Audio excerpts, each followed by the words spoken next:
തൃശ്ശൂരിലെ വടക്കാഞ്ചേരിയിലെ ഒരു private bus കാലിലൂടെ കയറിയിറങ്ങി ഗുരുതരമായി പരിക്കേറ്റ വയോധി ഇന്ന് മരിച്ചു. ഇന്നലെയായിരുന്നു ഈ സംഭവം നടന്നത്. ഒന്നാങ്കല്ല് സ്വദേശി നബീസയാണ് മരിച്ചത്. വിവരങ്ങളുമായി സൂരജ് സജി തത്സമയം ചേരുകയാണ്. Sooraj, good morning. സൂരജ്, വലിയ വിഷമമുള്ള കാര്യമാണല്ലോ ഈ കാലിലൂടെ ബസ് കയറിയിറങ്ങി ആ വയോധിക്ക് എങ്ങനെയാണ് മരണം ഉണ്ടായത്? അത് പ്രേക്ഷകർ കേൾക്കുമ്പോൾ ഒരു സംശയം തോന്നും, പറയും.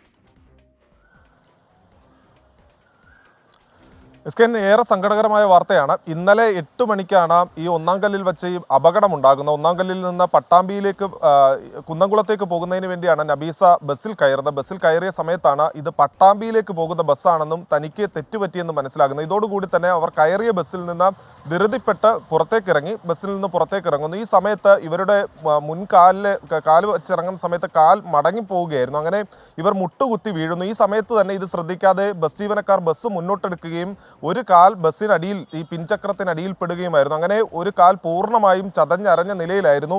ഇന്നലെ ഓടിക്കൂടിയ നാട്ടുകാർ തന്നെ ഇവരെ പിന്നീട് തൃശ്ശൂർ മെഡിക്കൽ കോളേജ് ആശുപത്രിയിൽ എത്തിച്ചു. ആദ്യഘട്ടത്തിൽ ഈ കാൽ തന്നെ മുറിച്ചു മാറ്റേണ്ടി വരും എന്നുള്ളതായിരുന്നു ആശുപത്രി അധികൃതർ അറിയിച്ചിരുന്നത്. പിന്നീട് ഈ ശസ്ത്രക്രിയ നടത്തി ഈ കമ്പി ഉൾപ്പെടെയിട്ട് ഈ കാൽ മുറിക്കാതെ തന്നെ ഇന്നലെ ഈ ശസ്ത്രക്രിയ അടക്കം നടത്തുകയും ചെയ്തു. പിന്നീട് ഇവരെ തീവ്രപരിചരണത്തിലേക്ക് മാറ്റി. ഇന്നലെ അങ്ങനെ ഒബ്സർവേഷനിൽ ഇരിക്കുന്നതിനിടയിലാണ് ഇന്ന് രാവിലെ 6 മണിയോടുകൂടി നബീസ മരണത്തിന് കീഴടങ്ങുന്നത്. എന്തായാലും ഏറെ സങ്കടകരമായ സാഹചര്യമാണ്. ഈ ധൃതിപ്പെട്ട് ബസ്സിൽ നിന്ന് പുറത്തിറങ്ങുകയും ആ സമയത്ത് ഇവർ കാല് മടങ്ങി മുട്ടുകുത്തി വീണതുമാണ് ഈ അപകടത്തിലേക്ക് നയിച്ചത് എന്നുള്ളതാണ് പറയുന്നത്. എന്തായാലും ആ സമയത്ത് ഇവർ ഇറങ്ങി ഈ പടിക്കെട്ട് ഇറങ്ങി തീരുന്നതിന് മുൻപ് തന്നെ ഈ ബസ് മുന്നോട്ടെടുക്കാൻ ശ്രമിച്ചത് കൂടിയാണ് ഈ അപകടത്തിലേക്ക് നയിച്ചത്. എന്തായാലും ബസ്സും ബസ് ജീവനക്കാരെയും നിലവിൽ വടക്കാഞ്ചേരി പോലീസ് കസ്റ്റഡിയിൽ എടുക്കുകയും ചെയ്തിട്ടുണ്ട്.